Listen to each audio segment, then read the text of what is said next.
So let's start with Officer first. We're blessed that he is conscious, he's talking. That's a blessing in and of itself. I think most of us around here today are a little bit tired, but very grateful that our officer survived and is going to be okay. We understand risk associated with this job, right? As I made coffee this morning today, I marveled that men and women are still going to put this uniform on today. And they're still going to go out and take care of calls for service. They're still going to engage with our community members in a positive way.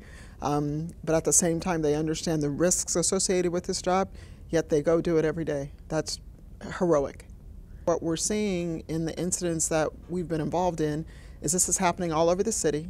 This is happening with different ethnicities and genders. This is happening with different type of weapons and firearms and you name it. So there's not one thing.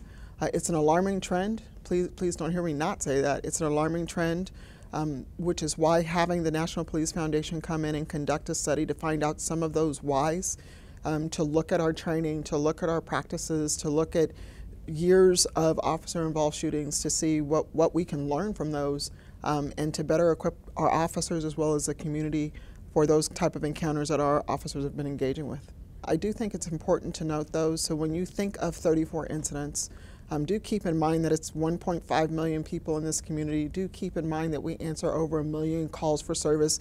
And most of those end very well. So it's important to keep it in perspective, not trying to minimize the violence towards our officers, which is definitely what happened last night. Our officer was doing his job. He was trying to make a traffic stop. He gets shot at and shot by an individual who made the conscious choice to be violent against our officers. That's something that's an alarming trend and we have to look at. But we're not just sitting back letting it happen, right? We're not sitting back saying, okay, I'm waiting for the next one. We're being progressive, we're being proactive, we're increasing training, we're inviting in an outside entity to really look at and drill down. We're engaging with our community members, so instead of just sitting back doing nothing, we're really being proactive.